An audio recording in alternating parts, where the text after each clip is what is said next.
নমস্কার বন্ধুরা, সুমির হেসেলে আপনাদের সবাইকে স্বাগত।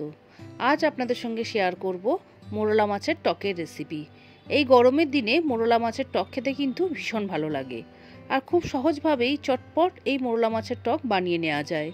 শেষ পাতে একটু যদি এই মোরলা মাছের টক হয় তাহলে ব্যাপারটা বেশ জমে যায়। রেসিপিটা যদি ভালো লাগে একটা লাইক করতে ভুলবেন না। সম্পূর্ণ রেসিপি দেখার অনুরোধ রইল। এখানে আমি 250 গ্রাম মোরলা মাছ নিয়ে নিয়েছি, 150 গ্রাম গুড় নিয়েছি, অল্প 5 ফোড়ন, 3টে শুকনো লঙ্কা আর বেশ কিছুটা তেঁতুল নিয়েছি। তেঁতুলটাকে জল দিয়ে ভিজিয়ে রাখবো, কারণ তেঁতুলের কাঠটা আমার এই রান্নায় প্রয়োজন। তেঁতুলটার মধ্যে আমি 1 কাপ জল দিয়ে ভিজিয়ে রাখলাম। এদিকে মোরলা মাছগুলোকে আমি পরিষ্কার করে ধুয়ে বেছে নিয়েছি। তার মধ্যে 1/2 চামচ হলুদ আর 1/2 চামচ নুন দিয়ে ভালো করে মাছটাকে মাখিয়ে 10 মিনিটের জন্য রেখে দেব। কড়াইতে তেল দিয়ে দিয়েছি বেশ কিছুটা। তেলটা গরম হলে মেখে রাখা মাছগুলোকে অল্প অল্প করে দিয়ে ভেজে নেব। একবারে সব মাছ দিয়ে ভাজবো না, কারণ মোরলা মাছ খুব নরম টাইপের মাছ। একসঙ্গে অনেক মাছ দিলে মাছগুলো ভেঙে যাওয়ার সম্ভাবনা থাকে। আর মাছগুলো খুব বেশি কড়া করেও ভাজবো না, বেশ মিডিয়াম অবস্থায় মাছগুলোকে ভেজে তুলে নেব। এই মাছ কিন্তু এই ভাজা অবস্থাতেও খেতে কিন্তু মন্দ লাগে না। যে অবশিষ্ট তেলটা ছিল সেই তেলে বাকি মাছগুলো এরকম অল্প অল্প করে ভেজে নেব। সমস্ত কটা মাছ ভালোভাবে ভাজা হয়ে গেছে। মাছ ভাজার যে অবশিষ্ট তেলটা থাকবে সেই তেলটাতেই বাকি রান্না আমি করে নেব। এদিকে যে তেঁতুলটাতে আমি জল দিয়ে ভিজিয়ে রেখেছিলাম সেটাকে একটু ভালো করে চটকে দেবো জলের সাথে, যাতে পাল্পটা খুব ভালোভাবে বেরিয়ে যায়।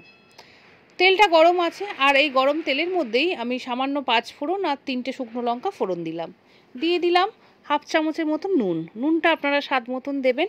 আর দিলাম 1/2 চামচের মতন হলুদ। নুন হলুদ দিয়ে তেলের মধ্যে একটু সামান্য নাড়াচাড়া করে এর মধ্যে দিয়ে দেবো বেশ কিছুটা জল, নালে হলুদটা পুড়ে যাবে, তখন সেটা খেতে তেতো লাগবে।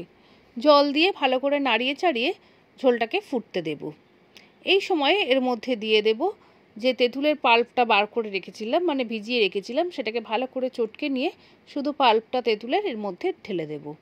কোনো রকম দানা যেন না যায় সেদিকে খেয়াল রাখতে হবে। তেঁতুলটা দিয়ে দেওয়ার সাথে সাথে একটু নাড়াচাড়াও করে দেব। ভালো করে নাড়াচাড়া করে দেওয়ার পরে এর মধ্যে আমি যে গুড়টা রেখেছিলাম সেই গুড়টা দিয়ে দেব।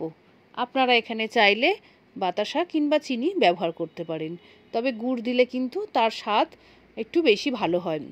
এই সমস্ত ধরনের রান্নাতে গুড় বেশ সুন্দর লাগে। গুড় গলে যখন তেঁতুলের পাল্পের সঙ্গে বেশ একটি আঠালো চিটচিটে ভাব হবে, তখন আমি ভেজে রাখা মাছগুলো এর মধ্যে দিয়ে দেব। মাছগুলো দিয়ে ভালো করে নাড়াচাড়া করে দেবো, যাতে মাছের মধ্যে খুব ভালোভাবে তেঁতুল আর গুড়ের যে রসটা তৈরি করেছি সেটা ঢুকে যায়। দিয়ে দেবো একটা ঢাকা, দিয়ে 5 থেকে 7 মিনিটের মতন মিডিয়াম আঁচে ফুটতে দেব। ফুটে যখন আর একটু বেশ ভালো ঘন হয়ে আসবে এবং মাছগুলো বেশ রস ঢুকে ফুলে উঠবে, তখনই রেডি হয়ে যাবে মোরলা মাছের টক। গরম ভাতের সঙ্গে শেষ পাতে অসাধারণ। রেসিপিটা যদি ভালো লেগে থাকে অবশ্যই একটা লাইক করতে ভুলবেন না, আর বন্ধুবান্ধবদের সঙ্গে শেয়ার করবেন। রেসিপিটা কেমন লাগলো কমেন্টসের মাধ্যমে জানাবেন। আর আপনি যদি আমার নতুন বন্ধু হয়ে থাকেন চ্যানেলটা সাবস্ক্রাইব করতে ভুলবেন না। নমস্কার।